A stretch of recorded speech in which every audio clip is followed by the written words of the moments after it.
Salve Deus, povo bendito de Seta Branca, jaguares do Vale do Amanhecer, simpatizantes da doutrina do Vale do Amanhecer. Estamos aqui para convidá-los para uma série de vídeos em que vamos contar a história dos templos do amanhecer em São Paulo, como a cidade, o carro-chefe do Brasil, de maior PIB, ou seja, uma cidade onde o tempo custa dinheiro, conseguimos trazer uma estrela. Estamos no canal do Adjunto Ajuvano, ele nos cedeu esse espaço para que possamos trazer essa história para vocês. E para começar essa história, trouxemos ele, o coordenador do estado, conselheiro da CGTA, Adjunto Ajuvano, mestre André Luiz. Então acompanhe aí a entrevista com ele. Salve Deus!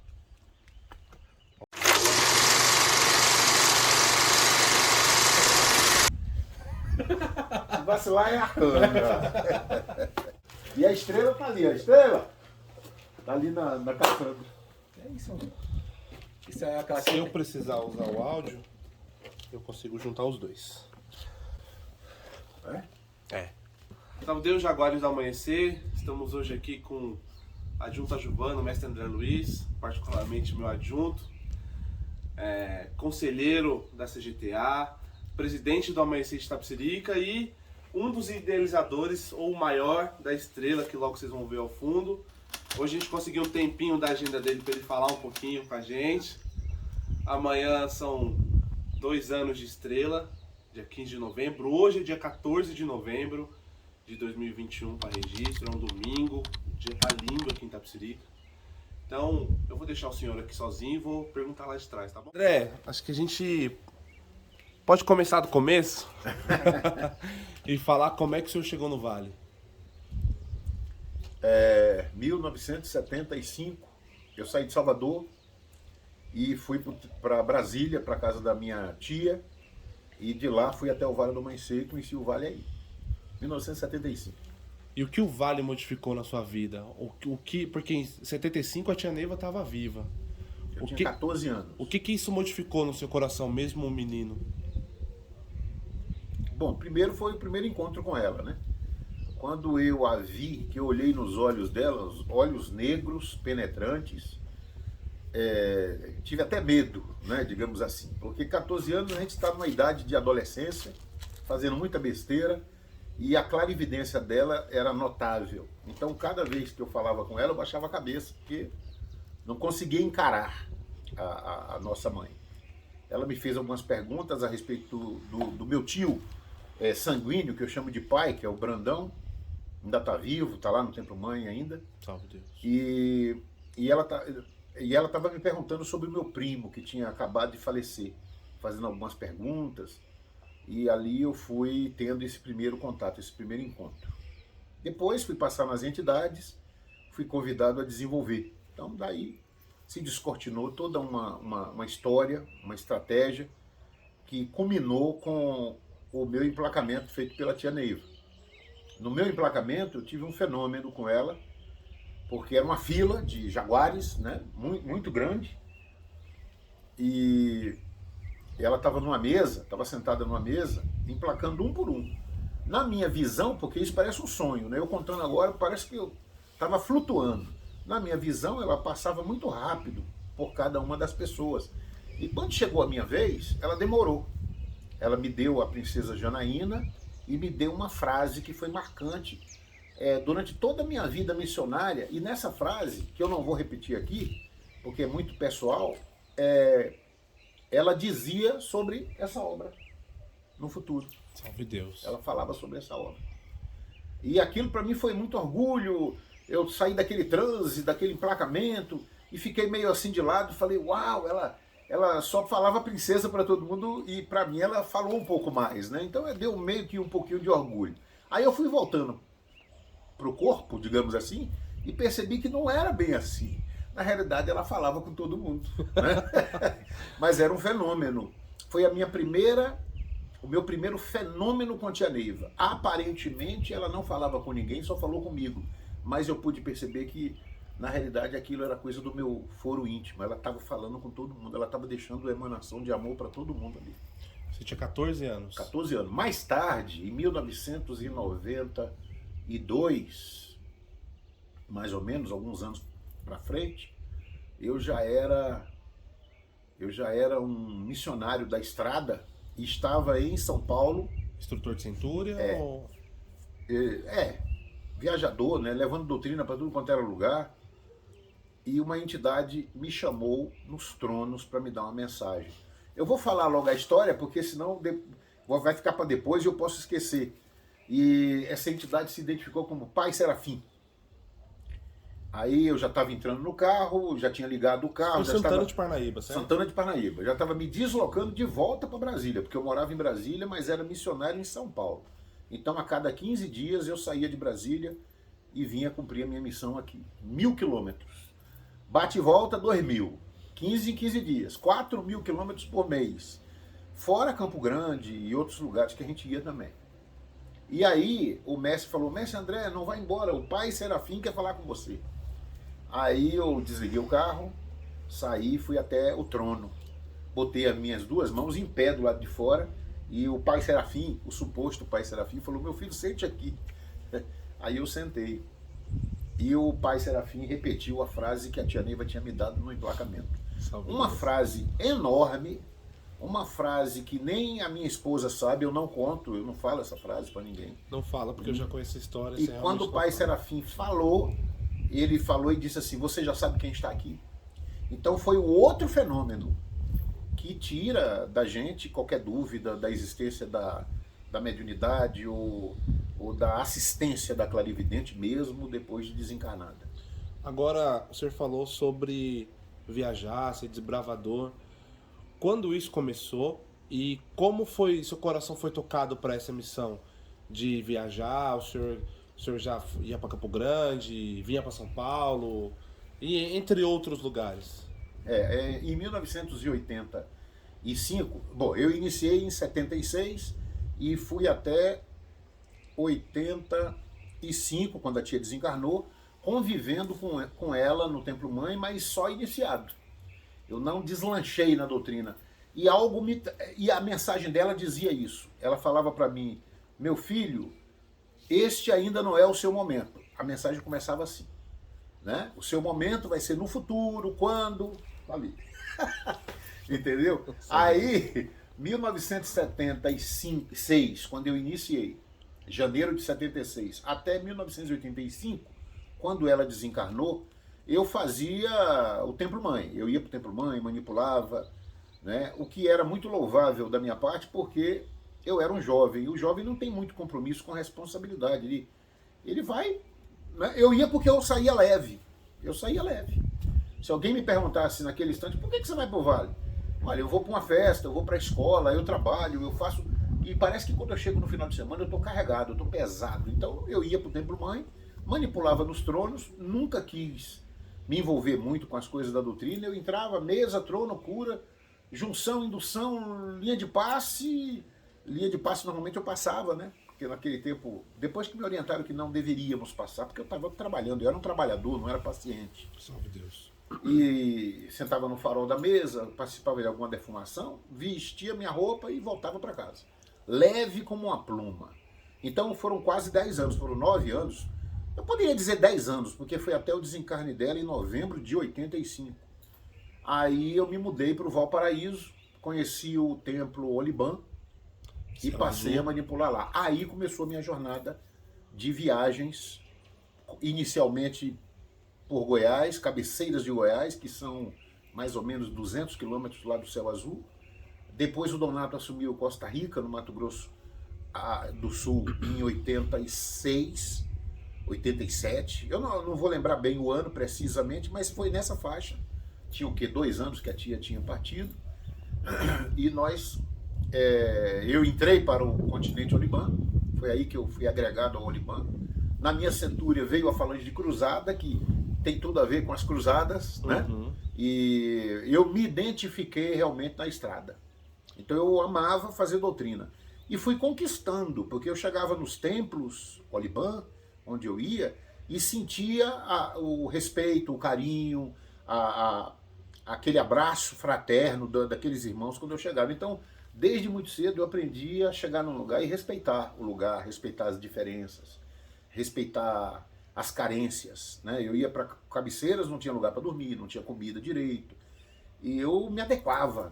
Em Costa Rica, eu cheguei, estava com muita sede, e fui pedir ao mestre que me desse um copo com água, e aí ele falou, pois não, mestre André, e jogou um balde numa cisterna, não sei como é que chama, Sim.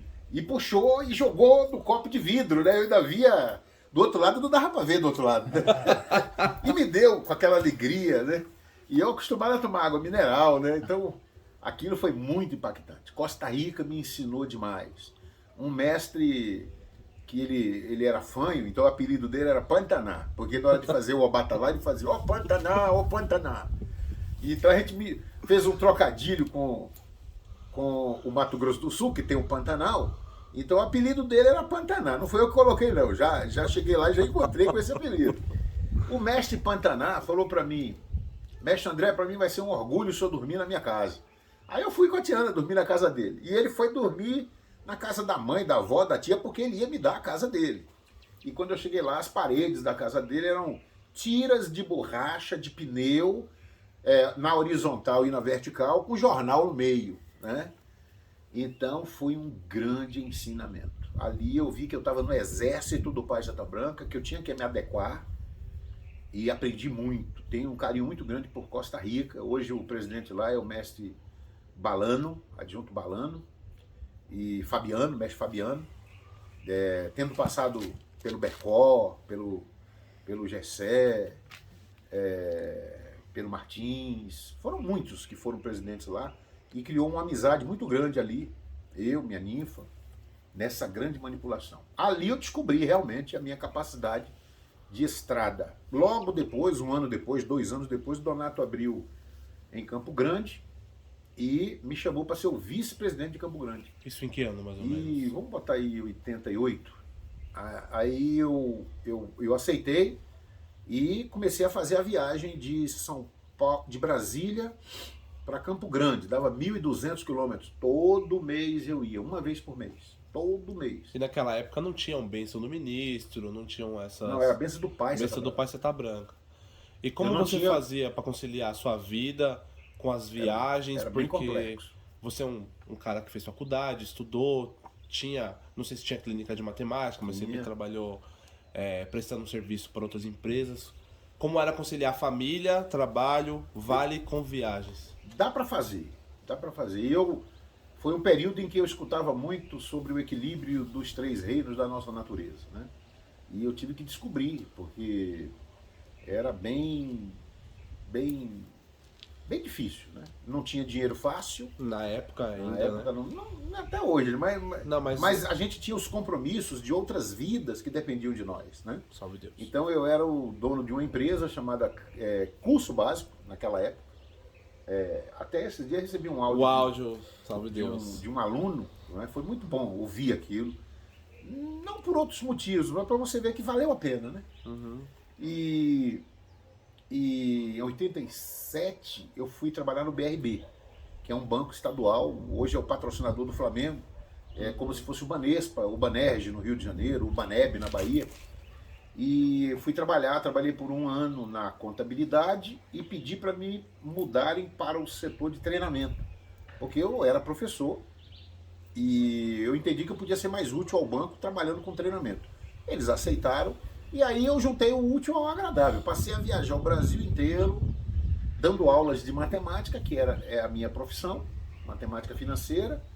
Aproveitava para ir ao Vale, no lugar onde eu estivesse, mas, acima de tudo, ganhei liberdade, porque antes eu não tinha. Era bem difícil antes. Eu era vice-presidente de Campo Grande, eu saía na sexta-feira à noite, viajava, são 1.200 quilômetros, chegava no sábado, meio-dia, mais ou menos, um pouquinho depois de meio-dia, cansado. Olha, mais de 12 horas de viagem.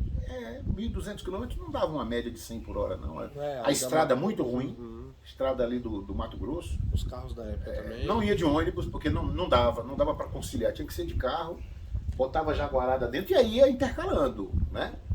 Um dirigia, depois trocava no posto, parava no posto, trocava. Sofri alguns acidentes, tive alguns alguns acidentes que foram marcantes, vi a proteção divina, não saía sem fazer uma prece, não voltava sem agradecer. Meus filhos foram nascendo nesse período e convivendo com a gente. Paulinho, eu tenho fotos da gente atolado no meio do barro, Paulinho com a cara do lado de fora da janela, Tiana grávida. Uma caravana. É uma caravana. E nesse período aprendi muito sobre a doutrina, porque Campo Grande, que não é nem famoso pelos ebós, né, pelos trabalhos de macumba e tudo, e é uma cidade extremamente envolvida nessa arte, né? E vi fenômenos, vivenciei fenômenos, comandei trabalhos onde você via a cura desobsessiva acontecer aos seus olhos ali, e só aumentando minha fé. Mesmo com todas as dificuldades, eu sentia a presença luminosa dos mentores ao meu redor. Isso é muito fantástico, porque por mais que a gente escute alguém falar, é diferente de você sentir. Quando você sente, você não tem dúvida. Então, foi muito marcante esse período na minha vida. 5 anos como vice-presidente em Campo Grande. Se você fizer 5 vezes 12, 60, 60 vezes 2.400, não sei nem que conta que dá aí. Quanto que dá? Faz aí, não, Felipe. Você é um matemático, né? É, mas eu tô com a cabeça cansada. 60 vezes 2.400. 144 mil. Então, só aí dá 144 mil quilômetros. Eu tirei uma média de uma viagem por mês, durante 12 meses, 5 anos, deu 60 ida e vinda, né? 60 viagens. 1.200 para ir, 1.200 para voltar, 2.400. Poderíamos ter feito a conta com 2.500, porque você rodava lá dentro, ia para outras cidades, enfim. Foi um período que a gente aprendeu muito. Nesse período eu me afastei um pouquinho do Donato e comecei a me aproximar mais do Trino Ajaran. Eu ia entrar já nessa parte. O Trino Ajaran, ele já começou a buscar, né? Ele fazia muito isso, era um trabalho muito de aproximação. Me lembro como hoje que eu estava voltando de uma viagem em Costa Rica. Mato Grosso. Mato Grosso do Sul. Uhum. Porque tem Mato Grosso e Mato Grosso do Sul. Onde ele estava nas consagrações e o meu carro quebrou, eu estava com a calça de Jaguar, que hoje eu sempre oriento os mestres, diz assim, não, quando eu cheguei aqui em São Paulo, tinha uma conversa que a gente não podia andar com a calça de Jaguar. Uhum. Eu falei, olha, não é da minha época, na minha época podia. Nunca fui reprimido em Brasília, né? Mas eu nunca discutia sobre isso porque não era importante. Até o dia que eu achei o áudio da tia Neiva, um áudio muito bom, ela dizendo assim, nosso uniforme é maravilhoso. Na hora da gente ir para casa, a gente só tira as moças e vai para casa. Porque é um uniforme lindo e maravilhoso. Não é assim que vocês fazem? Então eu vi que eu estava certo mesmo. E eu gostava muito de ir com a calça de Jaguar, porque qualquer emergência, de longe a gente já via que era um Jaguar. E eu fui socorrido pelo Trino Ajaran, meu carro quebrado na estrada. Ele passou, viu a calça de Jaguar, encostou e era eu que estava com o carro quebrado. Isso é 1990, mais ou menos. E qual foi o seu primeiro contato assim, com o Trino? Como Trino, ou se você precisou de alguma coisa, ou se você viu algum fenômeno, porque o Trino também era o cara dos fenômenos, né? O primeiro contato foi via Donato. Donato não perdia uma reunião. Aí me chamou para ir para uma reunião, eu falei que não, porque era reunião de presidente. Ele falou, mas você é um vice-presidente. Aí fui. E nessa ida eu me apaixonei, né? Porque o homem, ele falava de doutrina, ele vivenciava a doutrina, ele respirava a doutrina, e era o que eu queria. Eu queria pessoas sérias. Ele brincava, dava bronca, bronqueava muito, vixe Maria. A orelha queimava. Mas ele era muito sério.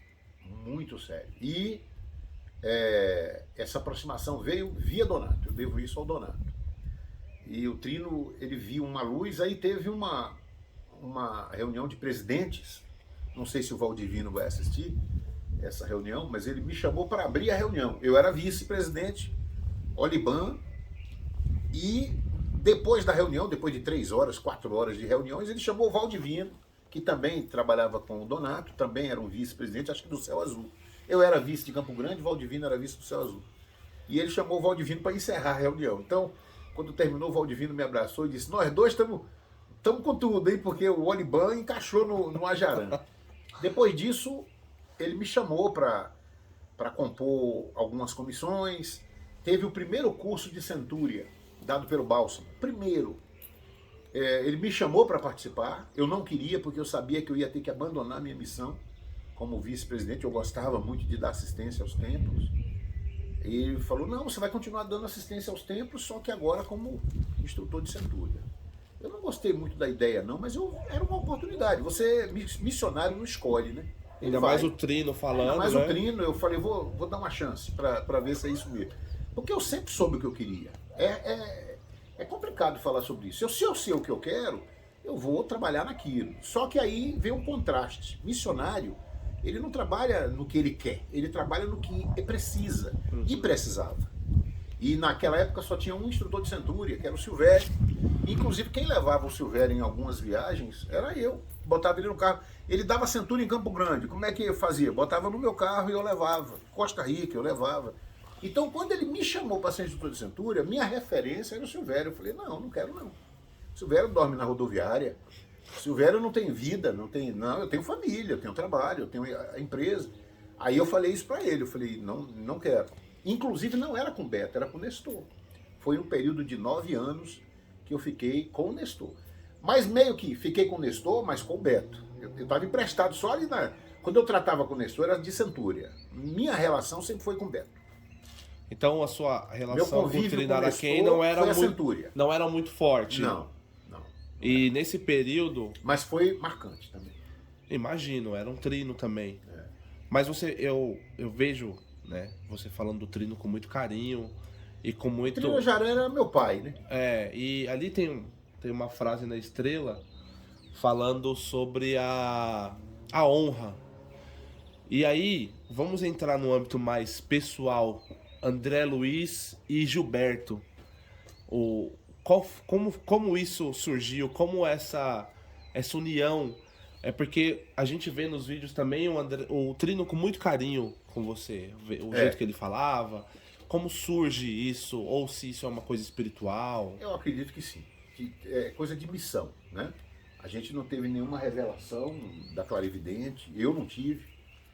Mas o meu apoio e aprendizado com ele foi muito forte. Então, nasceu aí.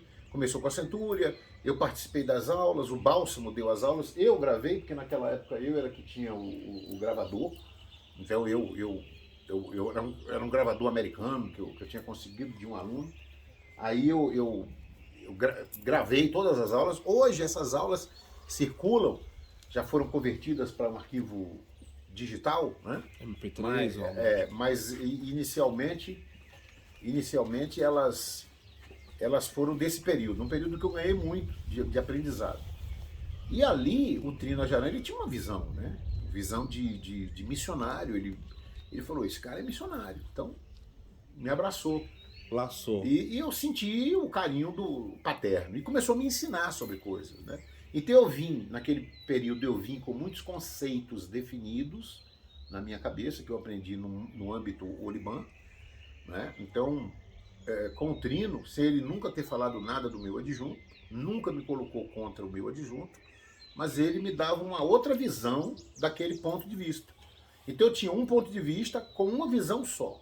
Ele começou a me levar para Aracaju, Olinda, Dois Irmãos, o Nordeste em si, né? Paraíba. Que ele gostava muito, inclusive. Né? E eu fui fazendo parte da corte, comandei a parte externa, passei a amar a iniciação, comandando a parte externa. Eu não tinha nenhuma paixão pelas consagrações, passei a respeitar, passei a entender os fenômenos que ocorriam por trás daquelas situações, e ali nasceu uma relação de amizade, de ensinamentos muito intensa.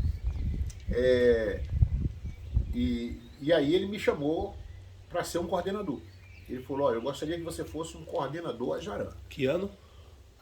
2000, aí já tinha entrado São Paulo na minha vida. Eu já era presidente de Piracicaba. Em 92, Donato assumiu Santana de Parnaíba. Me chamou para ser vice-presidente. Então dá 5 anos. Campo Grande, né? E você aceitou ser Aí eu vice-presidente. aceitei. No início eu não aceitei, mas depois eu aceitei. É sempre aquela história, né? Você não aceita, Mas precisa. E eu percebi uma paixão por São Paulo. Aí veio a paixão por São Paulo. Você não conhecia São Paulo ainda? Não. Já tinha vindo aqui. Peguei a mulher, os filhos, botei dentro do carro, falei, vamos passear. Pra onde? São Paulo. E fui pra São Paulo. Fui até Santos, depois voltei. Antes de 92. E nós estamos falando nem de doutrina, estamos falando de uma viagem familiar. Viagem de férias.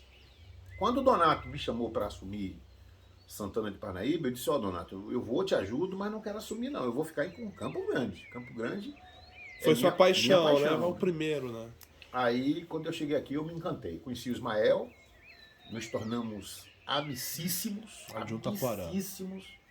Ele era o vice-presidente de Osasco, estava entregando o templo para o Beto. Beto chamou o Donato para assumir e o Donato chamou o Ismael para ser vice.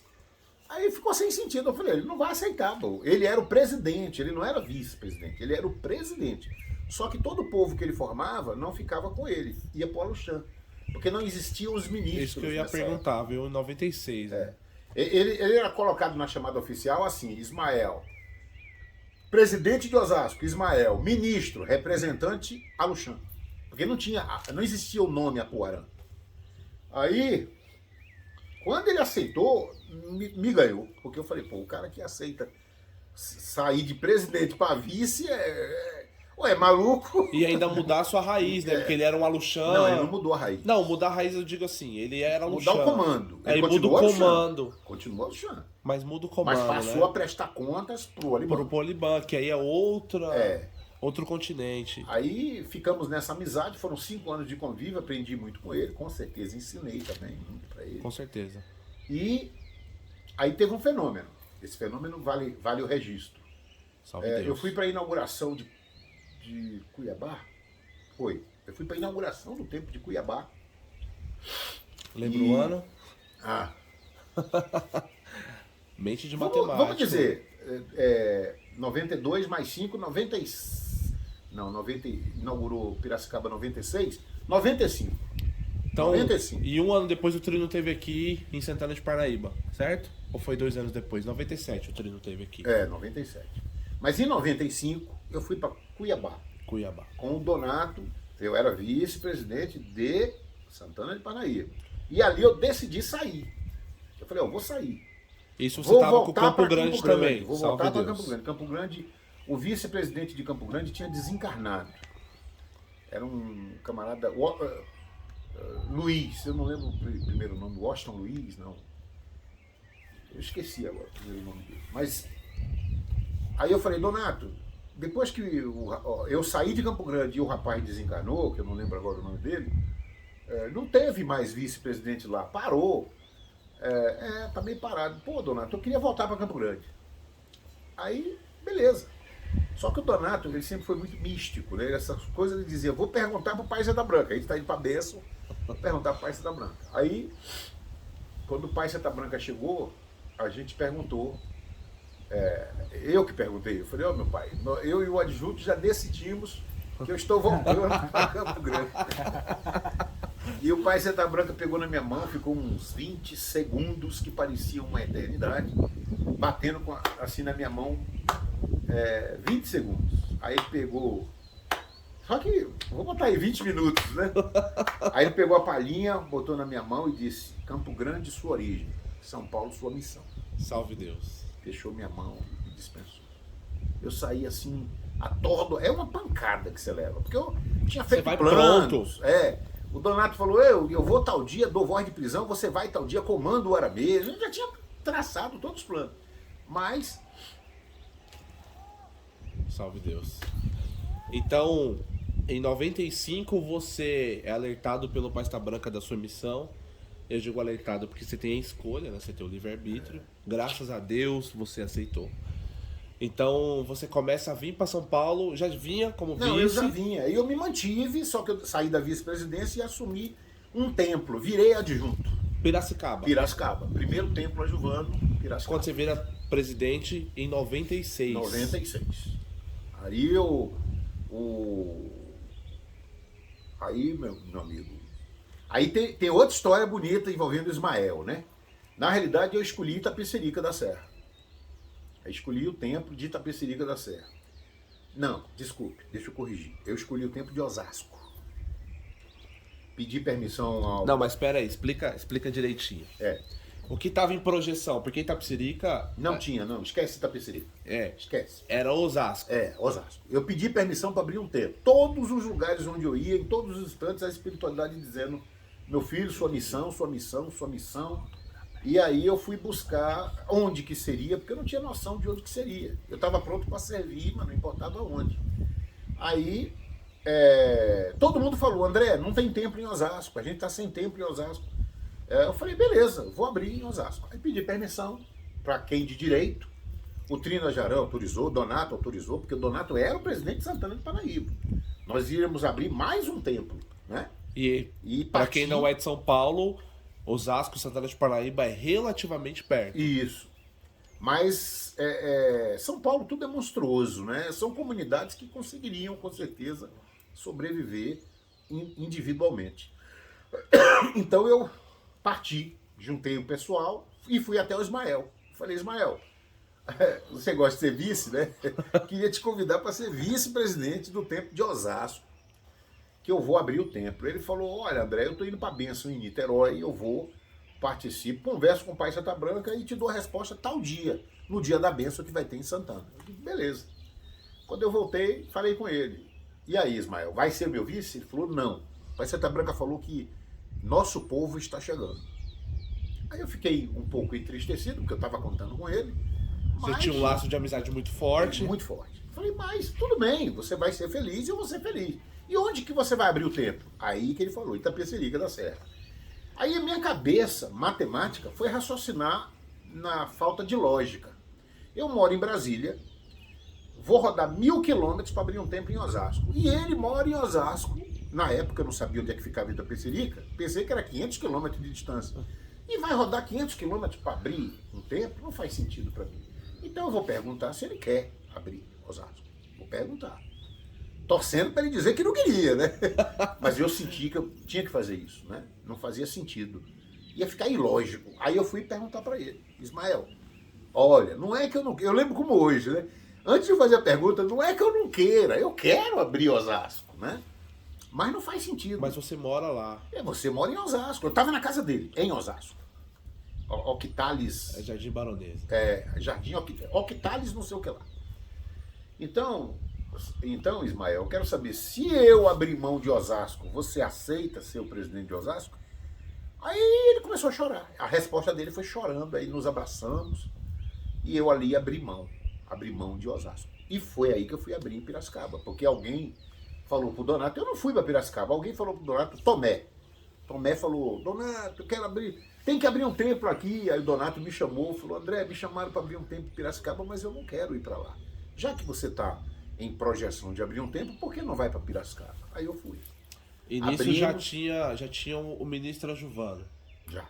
E deixa eu quero continuar essa história, mas eu conheço uma história sua, eu acho muito bonita, que é a história do pedaço do ministro, e eu queria deixar registrado.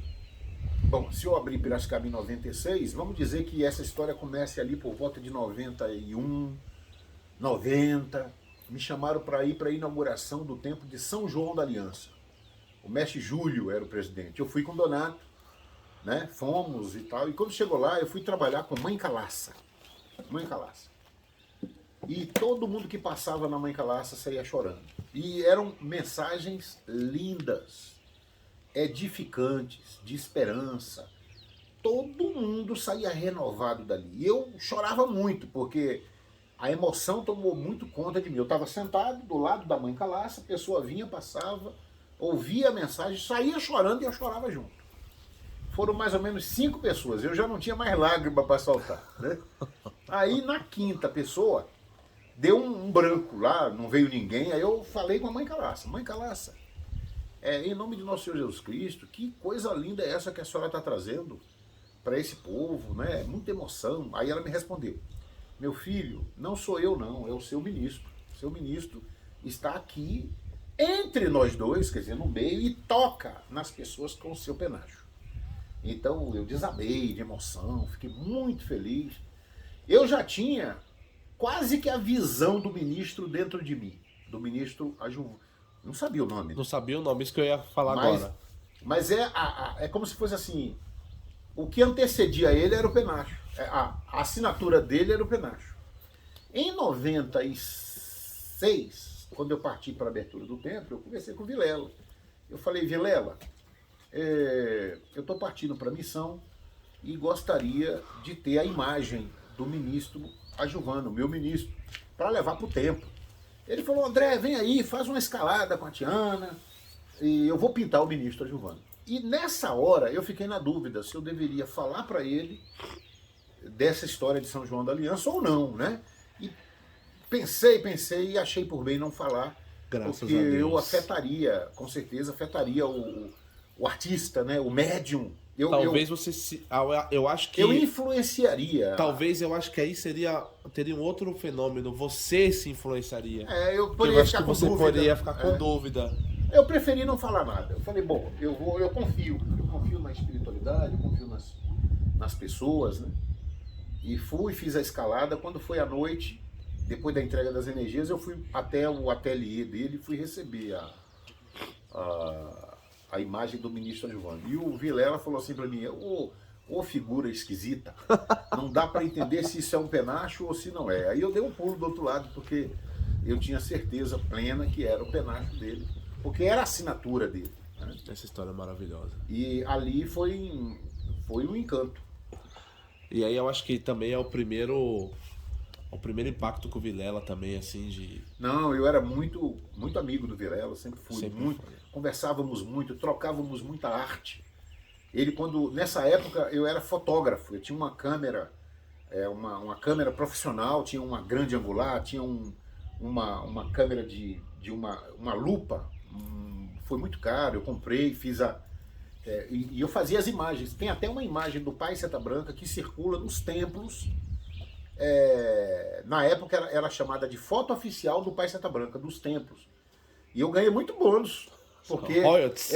Royalties. Essa foto foi batida com essa máquina. O Carmênio era quem cuidava da lojinha na época. Ele me pediu e eu falei, eu bato com a minha máquina e faço o negativo e te dou. Aí deu o negativo para ele. E a assinatura minha é fácil de você saber qual que é a minha e qual que não é. Se tiver a seta do Pai Seta Branca inteira, não é a minha foto. Que tem uma outra muito boa também que circula. A minha cortou a pontinha da seta. É a minha assinatura. Mas era do Oliban, aqui dos templos de São Paulo todos. De vez em quando eu viajo, vou para Minas e tal, encontro. Eu falo, rapaz, acho que em Contagem, quando eu cheguei lá, tá lá. Eu falei, sabe de quem é essa foto? Foi eu que bati essa foto. Se eu não me engano, é a foto do Apuarã até hoje, hoje dos anos. Se você olhar e tiver a pontinha da seta cortada... Porque é a mesma de Contagem. Pronto. Agora, antes de voltar para Piracicaba, eu tenho uma outra dúvida. E eu acho legal. Como entra o André, fotógrafo, filmador, cheio de parafernálias, para o Trino Ajarã? Ou ele pediu, ou você falou a importância para ele? Porque imagino que o Trino era um cara mais antigo, mais fechado para essas coisas. Eu devagarzinho fui entrando, eu gravava só áudio. Aí o Trino de vez em quando xingava, né? Ele falava ponte que caiu, mas não era ponte que caiu, era outra coisa que ele falava, né? E isso pegava muito mal para um homem religioso, para um líder. Então, quem me incentivou aí foi a Naí. Eu falei com ela, Naí, eu pretendo gravar, fazer um CD pra gente colocar na mão do Trino. E se você puder pedir para ele ouvir, vai ser muito bom. E foi isso que eu fiz. Eu gravei uma reunião de presidentes, mais ou menos umas 2 horas, coube em 2 CDs, porque eu gravei como um CD convencional, então era 1 hora de gravação. Dei os 2 CDs para ele e ele ouviu. E no outro dia ele me ligou. Aí ele me ligou assim, vou tentar imitar o Trino, né?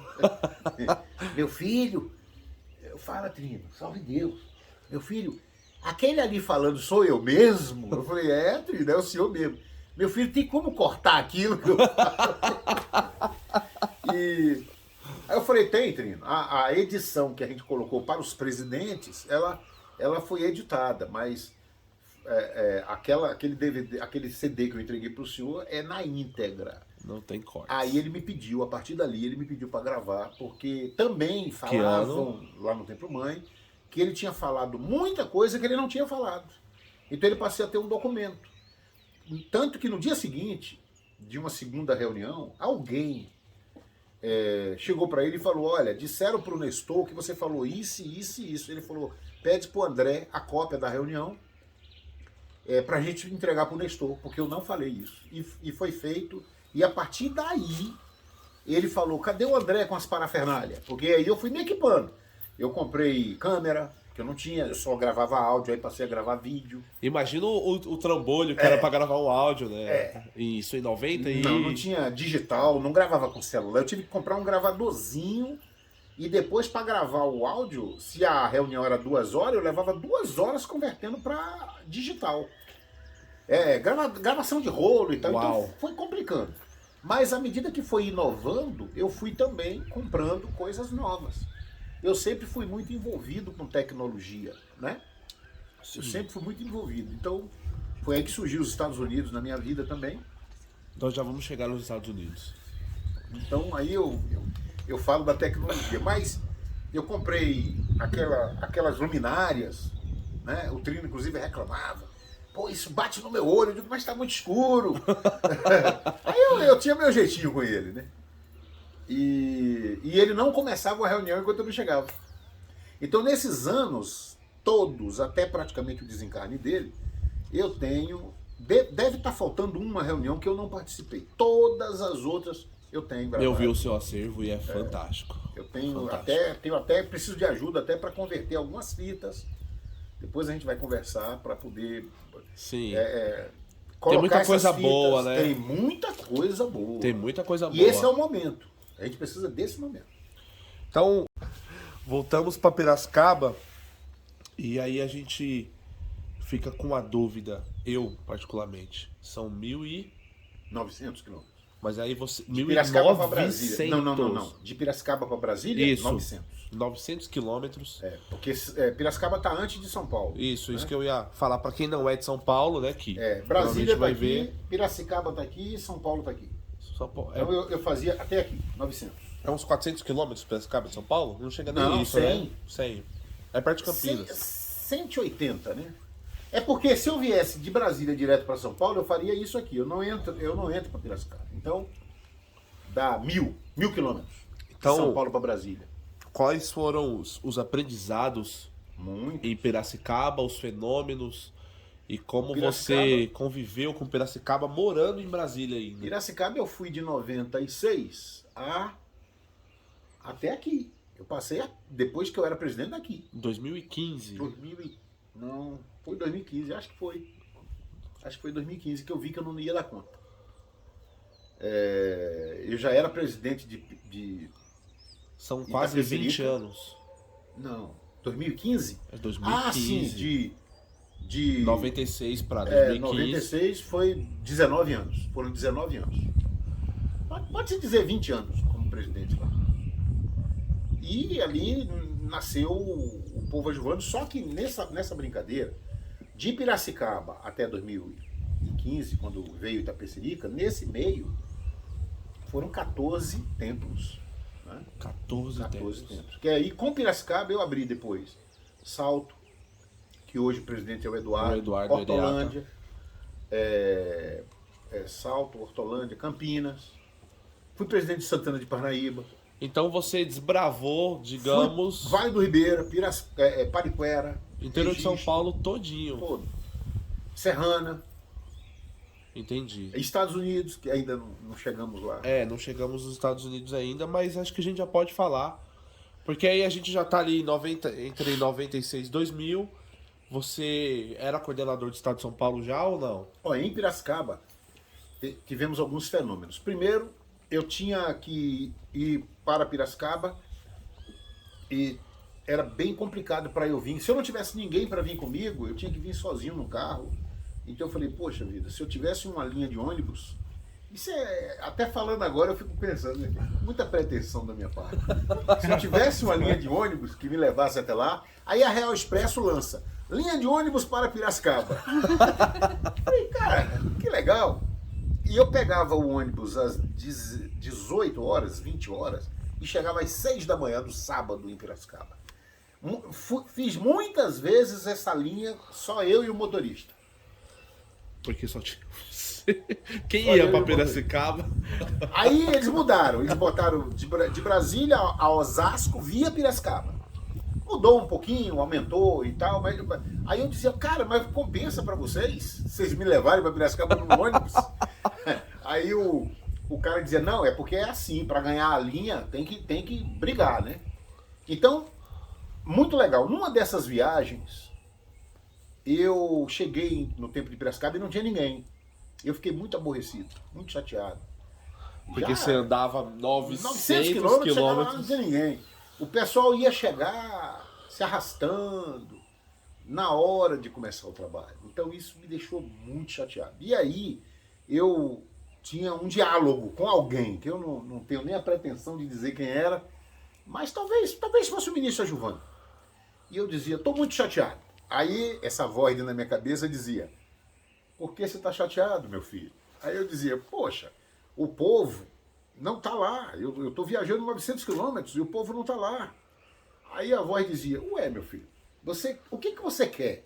Eu disse, olha, eu queria pelo menos chegar lá e tal o povo, e a gente tomar um café juntos. Pois é, para você chegar e o povo estar lá, o povo tinha que estar pronto.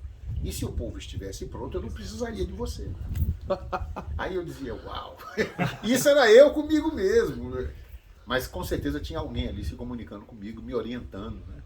Então eu fui tirando essas mazelas, essas coisas pequenas. Eu estava fazendo o meu trabalho. Então, se tivesse alguém, beleza, melhor. Mas se não tivesse, eu ia ter que fazer a conquista. E você Porque foi tirando isso de fui dentro tirando, de você. Fui tirando, fui deixando a tristeza para lá. Eu entendi que o meu trabalho era conquistar isso, né? Para que isso ocorresse. Aí, nesse intervalo, eu fui fazer a bênção. Deixa eu lembrar aqui mais ou menos para posicionar. Era Bênção do pai ainda ou já tinha Bênção bênção do ministro? bênção do pai Jada Branca. Não, bênção do ministro. Já era bênção do ministro. Então nós estamos no ano 2000. É? Não, 2001. Nós estamos no ano de 2001. Mais ou menos agosto. Eu fui fazer a bênção do ministro Adjuvano no primeiro domingo de agosto. Ou era agosto ou era setembro. Eu não lembro. Eu acho que era setembro. Primeiro domingo de setembro. Pedi a presença do ministro, o ministro veio, ele me deu a mensagem, e ele me deu uma mensagem que me deixou muito preocupado. Nessa época eu era presidente de Campinas, não, Hortolândia. Eu era presidente de Piracicaba e Hortolândia. Aí eu vim com 2 carros. Quando chegou em Limeira, um carro comigo foi para Piracicaba e o outro carro foi para Hortolândia, para a gente fazer a bênção do ministro nos 2. Só que num lugar era do Adjuvano, no outro era do vice-presidente. O ministro falou assim para mim, meu filho, não se preocupe com as 2 grandes poeiras que vão cair do céu. É pela vontade de Deus. Salve Deus. E aí eu pensei, eu tentando interpretar a mensagem, né? Nossa mente é muito rápida para o negativo. Então, 2 grandes bolas de poeira que vão cair do céu, não se preocupe, é pela vontade de Deus. Quando ele falou isso, eu pensei que ia ter um acidente com os 2 carros que eu estava conduzindo, né? Aí liguei para o outro carro, marquei com eles no posto Castelo, em Limeira, reuni todo mundo, fiz uma roda gigante ali de noite, fizemos uma prece e eu pedi que todo mundo tomasse cuidado, mantivesse a harmonia, que ninguém dormisse. Se tivesse com sono, passa o carro. Se todo mundo tivesse com muito sono, a gente ia dormir num posto de gasolina, mas que eu não iria arriscar, porque eram pais de família que estavam ali e tal. Ok, todo mundo atendeu, fomos para Brasília e na segunda-feira daquela bênção, na segunda-feira, eu só me tranquilizei quando eu entreguei todo mundo em suas casas. Aí eu fui descansar. Na terça-feira, aí entra a data. Terça-feira, pode olhar no calendário que é uma terça-feira, dia 11 de setembro de 2001, uma terça-feira, eu era o comandante da Estrela. Em Brasília, Em Brasília, no Templo Mãe. Aí eu fui, peguei a bolsa, Quando eu estava saindo da Casa Grande com a bolsa, a Tiana veio correndo, segurando o pente. É uma cena que... E o celular na outra mão. André, Valdivino. Valdivino, nessa época, adjunta colégio, aquele que eu falei da reunião com o Trino, ele era o coordenador de São Paulo. Aí, o Valdivino quer falar com você. Peguei o telefone, ele falou, André, você é o comandante da Estrela hoje? Eu falei, sim, sou eu. Terceira Guerra Mundial. Se ele queria me assustar, ele... Você conseguiu, né? Me assustou. Um tapa na cara. Terceira Guerra Mundial. Como assim? Acaba de cair as Torres Gêmeas. E difícil a ficha cair, né? Eu não sabia nem o que era Torres Gêmeas. E aí eu fui, peguei a bolsa, fui pro radar. Na hora que eu estava indo pro radar, eu passei no restaurante do Edmundo, adjunto de apoio das ciganas taganas. Aí vi o avião batendo na torre. O primeiro avião, vi o segundo avião, vi a torre caindo. Antes de você comandar a Estrela. Antes de comandar. Foi 9 horas da manhã. 9 horas da manhã. Sim. E como Aí, você comanda Estrela com... É bem complicado. Você tem que manter o padrão, você não pode levar isso para emoção. Porque o trabalho espiritual, ele é razão pura, Preciso. não tem emoção. Mas era difícil de você controlar. Então eu pedi, meus irmãos, a força da estrela candente pode parar uma guerra. Então vamos manter o nosso padrão vibratório elevado, vamos mentalizar as grandes nações, as nações que estão em conflito. E quem Pra sabe que se essa aquela força- estrela realmente não tenha parado essa Parar a guerra. guerra. Porque os Estados Unidos queriam retaliar. Sim. Mas eles não tinham inimigo, o inimigo não tinha rosto, né? O terrorismo não tem rosto. Se você sabe que a Rússia, o Japão, o Afeganistão atacou, você tem um inimigo com rosto, mas foi o terrorismo. E o terrorismo ele não tem nação definida, né? Então, eu lembro como hoje, foi um dia horrível, né? O Conan, que é um amigo nosso, estava em New Jersey, do outro lado da Bahia, que é o presidente de Trinidad e Tobago, ele estava lá quando aconteceu as explosões, e depois nós conversamos muito sobre isso, trocamos ideia, e eu fui com a Tiana no lugar onde aconteceu. Tiana passou mal, eu tive ânsia, tive náuseas, né? Quando a gente passou no lugar das Torres Gêmeas. Mas isso já depois, no futuro. Então, nesse dia, quando terminou o Comando da Estrela, foi que eu fui pesquisar. Eu não tinha noção. E se você me perguntasse nessa época um país que eu quisesse conhecer, eu diria África, Egito, França. Eu não diria nunca Estados Unidos. Você falaria um país icônico, até mesmo em referência ao Vale, Isso. Egito. Estados Unidos eu não tinha... E eu acho que essa coisa de não querer os Estados Unidos era uma proteção, porque eu sempre fui amante da música americana. Sim. Amante do jazz, mas eu não linkava a música ao país, de eu querer ir lá. Mas a partir daí, a minha vida mudou em relação aos Estados Unidos. O Trina Jaran, em 94, me ligou, pediu para eu assumir uma situação lá nos Estados Unidos. Eu assumi, comecei a dar assistência, e em 96 eu fiz a minha primeira viagem para os Estados Unidos. Aí começou um grande povo, tem muito componente ajuvano nos Estados Unidos, porque Sim. abrimos templo em Atlanta, abrimos templo em Boston, em Massachusetts, no estado de Massachusetts. Boston não, que é a capital. A gente não abriu templo em Boston. A gente fala Boston como uma referência. Sim. E chegamos a quase abrir em Nova York, fomos a Nova York. Então, depois disso, aí vem os fenômenos que eu estava falando do ônibus para Piracicaba, e eu tinha que viajar para os Estados Unidos, e eu dizia, pô, mas não tem voo direto, seria bom se tivesse. Aí a Delta bota um voo direto de Brasília. E quando eu mudei para cá, para São Paulo, a Delta tira o voo direto. Passou um tempo também, o ônibus de Piracicaba não deu certo, eles tiraram, porque não dá certo. Mas você vê a assistência para você chegar no cumprimento da sua missão. Salve Deus. Eu nunca deixei de ter essa assistência. Bom, mudamos a posição aqui pra gente ter mais uma visão da estrela.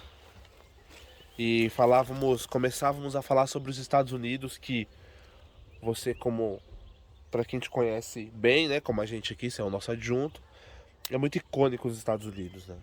É um lugar que eu já devo ter... Eu tive 3 encarnações lá. Uma no período das conquistas do Oeste, né?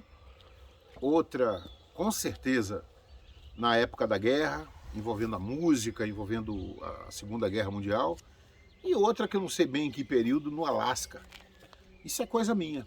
Eu sei que eu tive porque a gente, quando vai se conhecendo, vai entendendo essa ligação nossa com o nosso espírito, você sabe o que mexe com você.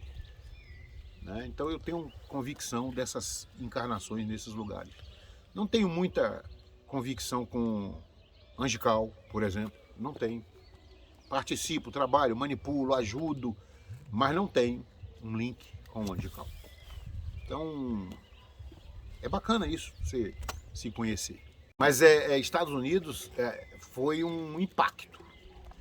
Porque quando você vai para um outro país, você pensa muito na língua. E Você já falava inglês? Não. Deveríamos pensar na cultura, porque a cultura é outra cultura. Choque, né? E a cultura, minha cabeça, sempre foi a cabeça americana. Eu sempre tive uma cabeça americana. Por isso que às vezes eu também não sou entendido aqui. Você vai direto ao ponto, o americano vai direto ao ponto. Mas o americano não leva para o lado pessoal. Né? A cultura brasileira, para a gente orientar uma pessoa sobre uma coisa que está errada, ele tem que levar 20 minutos passando a mão na cabeça, alisando, preparando o ambiente, para dizer, olha, isso aqui eu queria que você corrigisse, mas não leve a mal. E ainda com tudo isso, a pessoa ainda fica zangada, chateada. E eu já chego a dizer, olha, não está certo não, faz outro, isso aqui não está correto. Pronto, acabou. Gastei 20 segundos, dei o recado. 10. Mas não tem nada a ver, não é pessoal. Né? O americano é assim, ele te chama, ele diz assim, olha, eu pedi para você fazer um mapa, esse mapa está errado, faz outro. Vamos ali tomar um café, depois você faz outro. Quer dizer, vamos ali tomar um café, ele está te mostrando que não é pessoal. Entendeu? Isso é um choque cultural. O brasileiro não é assim. O brasileiro, nossa, gastei, me esmerei, fiz uma coisa tão linda e ele não gostou. Entendeu? Então eu sempre tive uma mente formada. Então por isso que eu sei que a minha formação espiritual é americana. Então esse choque de cultura para você também talvez não foi nem tão forte, talvez pelas heranças. Não foi. Eu sei porque quando eu chego lá e vou dar assistência aos templos, aos brasileiros que lá estão, eu percebo que é o grande choque deles. Eles falam para mim, me reclamando de uma situação que eu percebo que eu concordo com o cara, eu não concordo com o brasileiro. Aí eu fico calado. Vou falar o quê? Então, em 2004, você começa aí a desbravar os Estados Unidos. Você era presidente de Piracicaba, presidente de... Não vou lembrar não, mas eram uns 6 templos. Que você era Nessa presidente, época, mas morava em Brasília. Vamos um pouquinho para frente agora, avançar uns anos. E você passou esse tempo todo sendo coordenador de São Paulo, coordenando São Paulo. Coordenador de São Paulo, eu assumi em 2002, junto com o Mário Kiyoshi e junto com o Irley. Éramos 3 coordenadores em 3 estados. Mário Kiyoshi, Irley e eu coordenávamos São Paulo, Minas, o Triângulo e o Espírito Santo. Isso é 2002, 2003, 2002. Uhum. Em dezembro, aliás, em janeiro de 2005, 3 anos depois, nós fizemos 3 anos de faculdade, viajando quase todo final de semana, esses 3 mestres. E fala um pouco do convívio com o Mário Kiyoshi também. Maravilhoso. Junto a Luxan. Grande universidade dentro do carro. Todo sábado, domingo, viajava eu, Mário, Irley, ou a Tiana, ou a Helena, a ninfa do Mário, ou a Divina, a ninfa do Irley. Né? Íamos sempre em 5, uma sempre sobrava. Né? Mas nós 3 não parávamos. Então a gente fez várias viagens para Araxá, Ribeirão Preto, Vila Velha, todo final de semana. Só tinha um final de semana, quando eu digo todo, é uma força de expressão. O da unificação a gente fazia no Templo Mãe, a unificação. O Mário montou uma estratégia e dizia, não podemos perder a unificação. É ela que nos abastece, nos fortalece e dá condições da gente fazer esse trabalho na estrada. Então você tinha ali uma lenda viva, extremamente doutrina. Extremamente doutrina. E eu sugava de um, sugava do outro. Né? Com certeza eles também aprenderam comigo, porque havia uma interação, muita honestidade. Né? Eu nunca tinha visto o Mário Kiyoshi dar uma bronca em ninguém, mas num dos episódios marcantes que eu poderia contar aqui, o Irley fez uma queixa para ele de mim. Né? Então o Irley chamou o Mário, eu não vou entrar em detalhes, mas ele fez uma queixa para o Mário. E o Mário falou, tá bom, Irley, quando a gente voltar para Brasília nós conversaremos. E aí ele me ligou. A gente voltou para Brasília, na segunda-feira ele me ligou, André, podemos fazer uma reunião amanhã no Templo Mãe? Eu digo, podemos. Amanhã, terça-feira, depois da entrega das energias. Eu digo, tá bom, lá na coordenação. Aí foi, eu tinha a chave da coordenação, abri, entramos, nós três. E fechei, ele falou, fecha a porta. Fechei, tranca a porta, tranquei. Falei, Mário tá com brincadeira? Ele era muito brincalhão, ele para era quem muito brincalhão. não conhecia. E o Mário chamou o Irley e disse, Irley, você falou do André pra mim, fala agora na frente dele. Muita hombridade. Né? Cara, aí eu vi que o Mário tava falando sério. Fiquei calado. O Irley tentou reagir. Não, mas eu só estava levantando uma questão. Se nós queremos fazer um grande trabalho, nós temos que estar unidos e falar um para o outro e a gente consertar aqui entre nós. Então foi um grande ensinamento para mim. Eu me lembro que o Irley jogou a toalha, no dia seguinte ele me ligou, André, você me entende? Mas eu não vou não, eu sou avô, eu não vou levar bronca de um... Eu digo, Irley, se acalma, ele é o nosso líder, ele é o cara que a gente escolheu para nos orientar. Aí o Irley se acalmou, no outro final de semana a gente estava viajando e foi fundamental essa reunião para que nós mantivéssemos, isso foi logo no começo, né? Os 3 anos de convívio. Entendeu? De vez em quando a gente ia, reportava ao Trino, a Jaran, o nosso trabalho. E tudo isso nós fazíamos um leito magnético ou um arame. Que inclusive o Mário comandava magistralmente. Nós três, ou fazíamos o leito ou fazíamos o arame. Ou eu promotoria, defensoria, ia revezando, né? Com a autorização do Trino, porque em alguns casos não tinha corrente mestra no templo. Mas aí quando veio o realinhamento, que é uma outra fase da minha vida, o realinhamento também foi marcante na minha vida, mas quando veio o realinhamento, nós fomos até o Trino e entregamos e dissemos, nós vamos continuar fazendo as viagens, fazendo os trabalhos, mas nós vamos respeitar o realinhamento e não vamos mais fazer. O Trino falou para o Mário, você é diferente, você tem a autorização da nossa mãe, você pode fazer. Ele falou, não Beto, eu também ajoelhei, eu também jurei, então eu não vou fazer mais. E a partir dali não teve mais aramê, nem leito magnético, em templos que não tinham a força iniciática. Legal. Agora, você tocou num ponto fantástico. Como é ser convidado, não sei se foi um convite, ou se foi algo que aconteceu, para fazer o realinhamento, participar desse grandioso trabalho, que inclusive o nosso agradecimento aqui a vocês, né, a todos que participaram, porque isso ajuda muito a gente aqui nos templos. Salve Deus.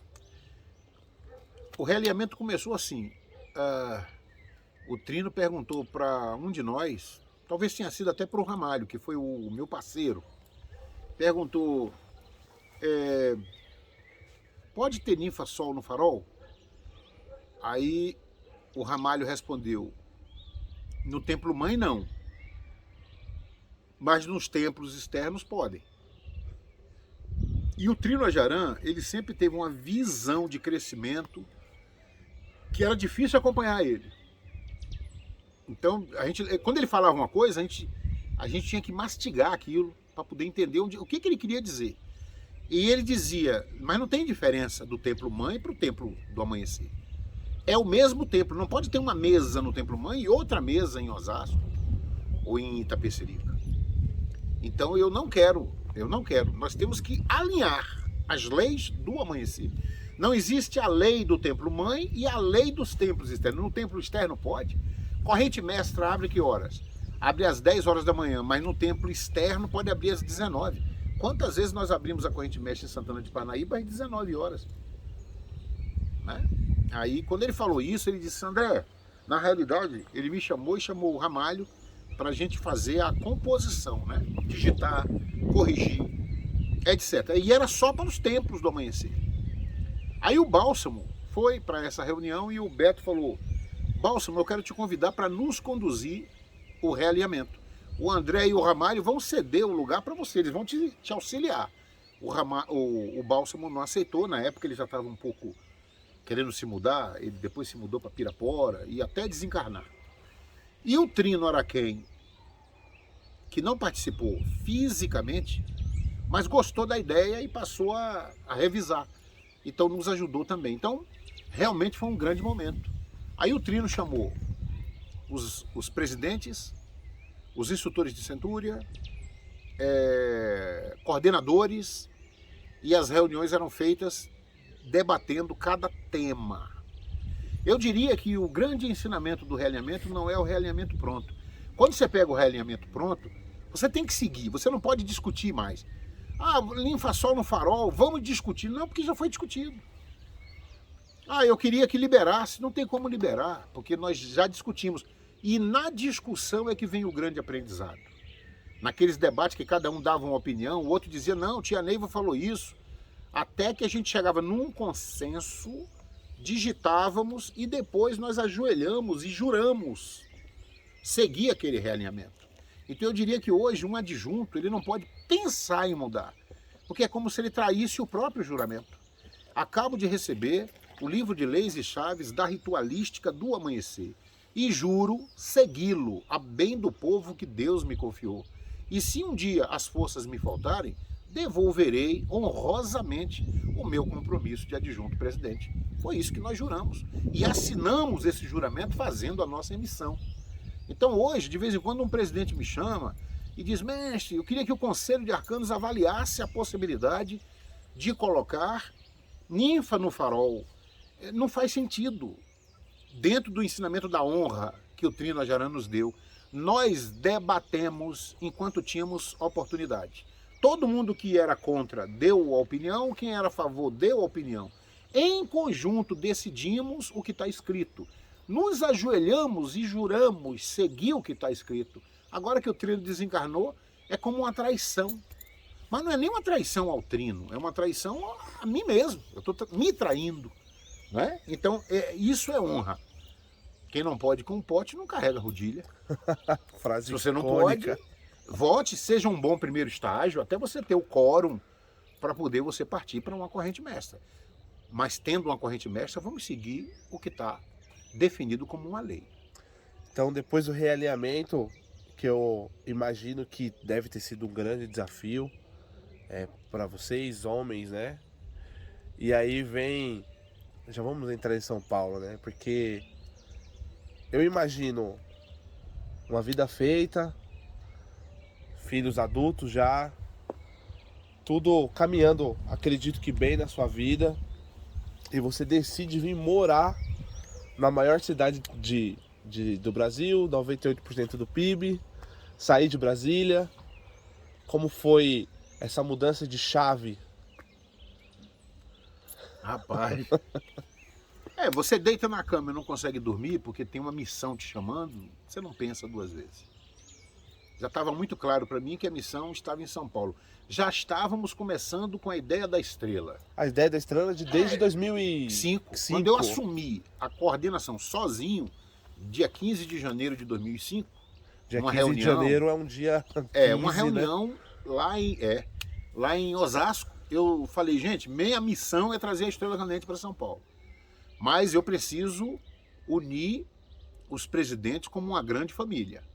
Naquela época, um presidente não falava dos seus problemas para o outro presidente, porque ele era julgado, comentavam comentários jocosos, né? Ele está sofrendo isso porque ele fez isso. Isso é um julgamento, né? Então foi uma luta de 10 anos tentando tornar os presidentes uma família. É muito difícil isso por causa da nossa herança. Nós temos uma herança transcendental terrível. A gente não tem um sentimento da honestidade. O meu amigo é meu amigo, mas o outro que eu sou inimigo inimigo. Eu não luto para entender que às vezes o meu tesouro está naquele que se diz meu inimigo. Então foi um trabalho de muita luta, muito áudio da tia Neiva, muita aula da tia Neiva, muita presença luminosa da tia Neiva entre nós. Não vou dizer que nós alcançamos o objetivo, mas eles entenderam. A grande maioria entendeu. É outro nível. Outro nível. É outro nível. Eu participo de outras reuniões em outros lugares do Brasil e até, percebo que realmente São Paulo entendeu qual é o objetivo. Que unidos nós podemos fazer o impossível. Entendeu? Exatamente. Então, não tem, você não tem muito o que pensar. Se pensar, não faz. E aí você... Agora, o fato da minha ninfa também ter concordado, porque você não vai destruir uma família para fazer uma doutrina. Não é doutrina. A família faz parte do princípio evolutivo que nós acordamos com o céu. Então, quando você cria um acordo com o céu e diz eu vou fazer, eu prometo, eu cumpro, então todos aqueles que gemem e choram no triste propósito de nos encontrar, vão se encontrar. Se eu não tivesse a Tiana, o apoio da Tiana, realmente não estaria aqui. E se eu não viesse para São Paulo, não teria como fazer essa obra. Não tem. Impossível. Então, você veio para São Paulo em 2014, se eu não me engano. 2014. Copa. Outubro de 2014. Pós-Copa, né? Foi. Pós-Copa de Foi. 2014. E qual foi o primeiro desafio? Porque uma coisa é você coordenar, você conviver com os presidentes, com as pessoas de São Paulo, morando a 1.000 quilômetros de São Paulo. Outra coisa é você conviver com os presidentes, convivendo com eles aqui sábado, domingo, retiro, quarta-feira. Isso foi um choque para você? Você já esperava que isso fosse acontecer? Ou se aconteceu o que eu estou falando, ou se não aconteceu também? Muito aprendizado. O ministro Gilvano, na primeira bênção, em janeiro de 2015, em Santana de Parnaíba, o Edu me deu a oportunidade de trazer o ministro Gilvano lá em Santana de Parnaíba. O ministro falou para mim: meu filho, eu estou colocando em suas mãos um poder novo. Né? A partir de agora você vai receber das pessoas a emanação. Você vai poder saber se o que elas estão dizendo é verdade ou não. Eu nem liguei, né? Eu falei, o que é isso? É brincadeira, não tem isso. E aí começaram os fenômenos a acontecer. A pessoa falava comigo, dizia, por exemplo, mestre, estou contigo, pode contar comigo. E eu sentindo lá no meu coração que ele estava mentindo. E realmente estava mentindo. Então esse convívio trouxe essa mediunidade diferenciada de você saber, e eu não sabia como lidar com isso. Então eu ficava zangado, eu ficava aborrecido, chateado. E tive que me adaptar, né? No começo eu ficava zangado. Eu dizia para a pessoa, mas você não vai vir. O camarada brigava comigo, ele dizia, eu tô falando que vou vir. Tipo, eu sei que você não vai vir. E realmente ele não ia. Aí eu aprendi a me calar, né? Ele dizia, pode contar comigo, eu já sabia que ele não vai vir, eu já botava um outro no lugar dele. Eu nunca dizia pro outro, ele não vai vir, eu digo, olha, eu preciso de uma reserva técnica. E aí eu fui aprendendo comigo mesmo essa mediunidade. As pessoas não têm culpa, mas uma coisa é certa, uma coisa é você conviver com as pessoas, você morando em Brasília, existe uma máscara. Quando eles veem você, eles botam essa máscara eu não queria perguntar isso diretamente, mas... É a verdade, né? Eu não estou citando nomes. Não... Então ali ele se apresenta, ele deixa você imaginar que ele seja o que ele quer que você veja. Convivendo é diferente. Porque não tem como a máscara uma hora a máscara cai. Justamente. E aí, essa doutrina é a doutrina da verdade. Dizia a nossa mãe. E normalmente ele não aponta a espada para o próprio peito, ele arruma um culpado, né? Então, se ele não tiver bem, o culpado é você. E o coordenador, né? Ou seja, quem for. O líder. O líder. O chefe da empresa. Mas assim, a gente que...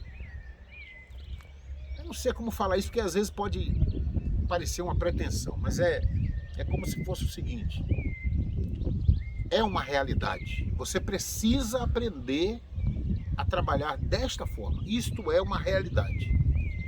Entendeu? As pessoas são como elas são. Elas têm o bom, elas têm o bem e o mal dentro de si. Você não vai, eu vou lidar só com fulano porque fulano é bacana, não mente, cumpre escala. Não, todo mundo tem virtudes, qualidades e tem também um despreparo, coisas ruins dentro de si. Você tem que aprender a lidar com os dois. Você aproveite o que é melhor de cada um. Se você não vai pegar uma raposa e botar para tomar conta das galinhas. Mas não perca a raposa. Deixa a raposa do seu lado com você. E você está ajudando o Pai Santa Branca na recuperação de todos os filhos. Nunca me faltou aqui nenhuma matéria humana para que essa obra se edificasse. Agora, todos que botaram a mão, levantaram tijolos, não são perfeitos, como eu não sou, como você não é. Salve Deus. Então, trabalhar com a imperfeição das pessoas é uma arte. É uma arte de Que que a Neiva você fazia isso. você- Ela não expulsava ninguém. Ela trabalhava com todos. Depois de você vir para São Paulo, aí vem o desafio de realizar o sonho. Eu acredito que em 2005 você falou, era um sonho distante. Em 2015 esse sonho começa a se tornar realidade A compra do terreno. e já vem com uma porrada de Não, desafio. aí veio muita coisa. Comprando o terreno em 2015, aí eu tive um assalto, fui assaltado, né? Nunca tinha sido assaltado, revólver no rosto, né? Como se fosse para me assustar mesmo, para eu correr. Eu me mantive firme. Depois tive um infarto em 2018. Morri por 3 minutos. E então você analisa. É o que, meu pai? É uma punição? Não existe punição. A gente aprende desde cedo que não existe punição. É uma purificação, é uma libertação. E eu encontrei a resposta no é preciso morrer para nascer novamente. É preciso morrer para poder começar uma vida nova. Entendeu? Então, é como se eu passasse por uma iniciação. Aqueles 3 minutos que eu passei morto, morte cardíaca, que chama, foi para mim um renascer.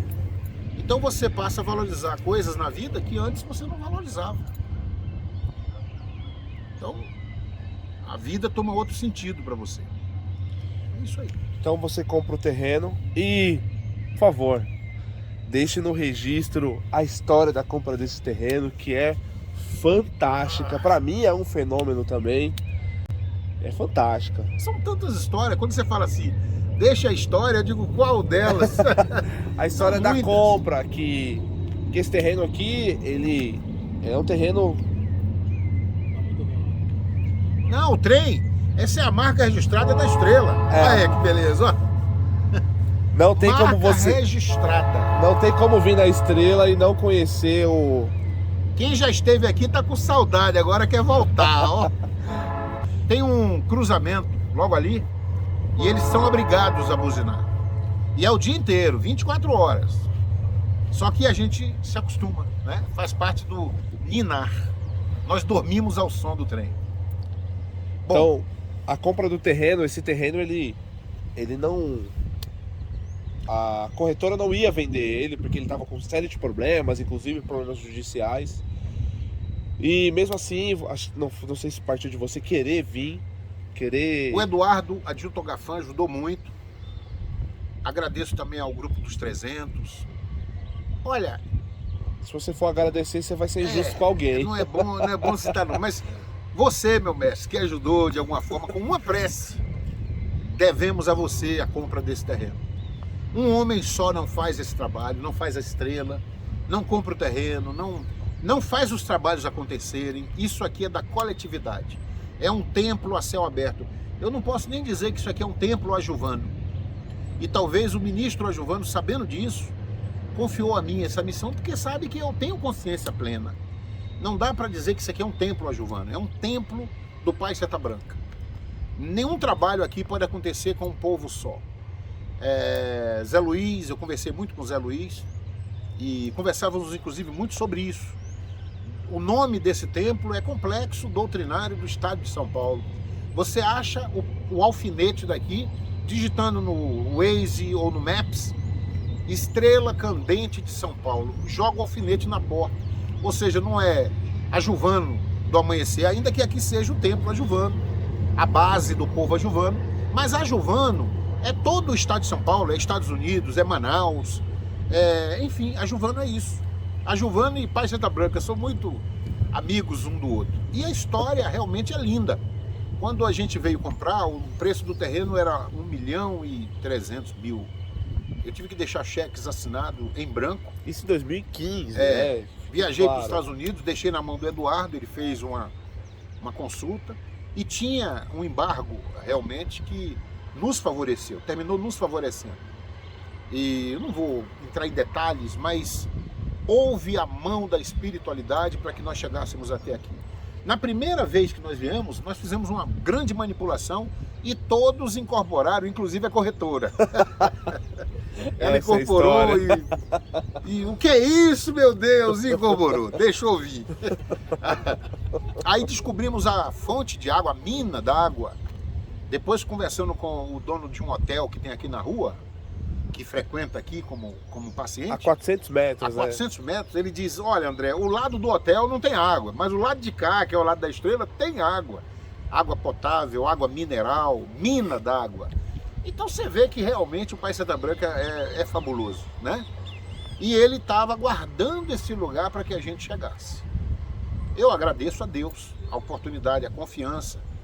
Eu espero, quando eu partir desse plano físico, eu poder entregar o meu cajado uns com a 50 cabeça anos. erguida. Eu quero estar com a cabeça erguida, eu não quero baixar minha cabeça como se eu tivesse fracassado ou perdido a oportunidade de fazer, né? Então eu tenho isso dentro de mim, essa coisa bonita dentro de mim que me diz, não, eu fiz o meu melhor, né? Eu doei o meu melhor aqui. Eu acho que com essa fala,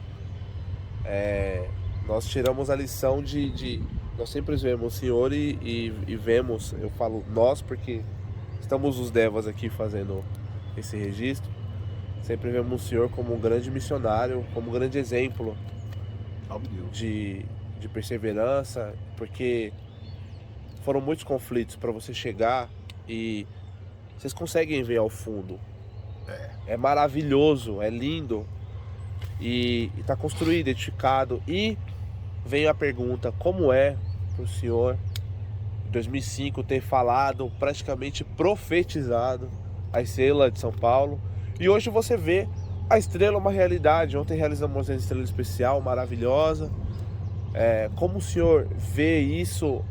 Eu sei que tem o lado humano aí do André Luiz, que deve enxergar isso com muito orgulho ou com muita gratidão, enfim. Eu vejo como esperança. Eu vejo que o mundo espiritual está muito próximo da gente. Eu vejo que nós temos, se nós usarmos a inteligência nessa ciência, que é a doutrina do amanhecer, porque a doutrina do amanhecer, ela é uma ciência. Então eu percebo que basta mudar a frequência do nosso pensamento para que a comunicação fique mais fácil. E agradeço a Deus por nunca ter faltado alguém. Eu precisava fazer uma coisa, eu não tinha habilidade para fazer aquilo, vinha alguém que tinha aquela habilidade. Eu precisava de um equipamento, aparecia um componente que tinha o equipamento. Porque não basta o componente ter o equipamento, ele tem que ter o desprendimento de disponibilizar para Afinal, a Seta Branca. É um gasto Tem financeiro. custos, né? Via a ação contrária atuando para que eu não desse o passo adiante, e via na força da conduta, né? A proteção divina para que eu não fosse tão prejudicado. Foram muitas noites sem dormir, foram alguns momentos que você não tem uma resposta, não ter uma clarividente ao lado para te dar essa resposta. Eu só tinha o mundo encantado que eu aprendi a acessar. E quando a gente consegue acessar o mundo encantado dos Himalaias, o mundo encantado de Deus Pai Todo-Poderoso, você tem todas as respostas. E não é porque a minha mediunidade é diferente da sua. Você consegue também. Basta que você busque esse contato, essa comunicação. E todas as respostas estão no mundo encantado. Você consegue entender o que possa parecer mais negativo no plano físico, tem uma resposta plena no mundo encantado. Fora isso, agradecer a Deus. Eu só fui instrumento da espiritualidade. Tem uma araucária, Zé Luiz comandou a primeira estrela, não existia nada, só o mato, e o Zé Luiz foi debaixo dessa araucária. E eu tinha ela como referência, e hoje ela é o prumo da cachoeira. No final dessa entrevista, o Bruno vai lá bater uma foto, lá debaixo de onde fazemos a reverência, e vocês vão ver que a araucária é o prumo da cachoeira. Salve Deus. Salve Deus. Bem, salve Deus, e com essa fala maravilhosa. Agradecemos aqui o senhor disponibilizar seu precioso tempo para nos atender. É uma coisa que a gente já queria fazer há um tempinho. Tem um ano que eu tô atrás desse homem para fazer isso. Porque assim, ele registra todo mundo, Mas não tem o autorregistro. mas não tem o autorregistro. E é importante, acho que pra gente deixar esse registro, ter isso conosco. É um grande missionário, fez muito. Eu acho que eu tô falando pelo povo de São Paulo. Obrigado. E agradecemos muito ao senhor, viu? Eu agradeço de tê-lo como adjunto, de caminhar ao seu lado, de tomar as bufetadas que eu tomo. Mas Meu filho, é pro Eu aprendizado. queria te agradecer, você é um filho querido, né? Agradecer ao ministro Poaro, Salve Deus. né, por ter colocado você no meu caminho, o ministro Giovano, a Fabiola, Fabiana, o Marcos, que está ali também. adjunto e Tarone. Senta aqui, Marcos, um pouquinho. Vai aparecer. É a turma que o Pai Santa Branca está colocando aí para nós, né? Para que a estrela possa dar continuidade. Porque a estrela candente é a construção física. Agora vem a construção doutrinária, né? Os trabalhos feitos dentro da lei, a presença das nossas ninfas, sua ninfa está chegando no ano que vem. E você, estamos esperando você também aqui para continuar essa grande obra. Você, Bruno, queria te agradecer pela insistência. Ainda vai vir muito tapa na orelha aí para você, Não ligo. pra você aprender, mas é com amor. É. Normalmente, eu aprendi isso com o Trina Jaran, porque eu tomei muito tapa na orelha do Trina Jaran. Nós só damos tapa em quem a gente ama. Quem a gente não ama, a gente deixa para lá e deixa que ele aprenda com o tempo, né? Pode levar 40 anos, né? E um tapinha, às vezes, leva 20 segundos, já aprendeu e a gente já corrige. Mas queria também agradecer ao Pai Santa Branca. Eu tenho uma ligação com o Pai Santa Branca muito forte. Eu não posso contar, né? Porque é uma coisa muito íntima. Pessoal. Mas agradeço muito ao Pai Santa Branca. É uma confiança muito grande dos mentores na minha pessoa. É como se eu sentisse que o Pai Santa Branca montou um pilar em cima de mim. Então eu não posso falhar, entendeu? E aí é onde a emoção embarga um pouquinho a voz, mas eu estou feliz. O mais importante, apesar eu não contei o fenômeno do olho direito, né? E outros que fica para um número 2. Então a gente faz o número 2. Ai, vai ser maravilhoso. Vai ser difícil, né? Mas uma hora Mais um ano. a gente laça esse homem. Salve Deus, adjunta Giovana, adjunta Tarone, muito obrigado. Você também apareça aqui. Salve Deus. Para você aparecer aí, ó. Esse aqui que tava filmando, ó. Salve Deus. Valeu. Um abraço, gente. Espero que esse vídeo possa fazer alguma diferença na sua vida. Salve Deus.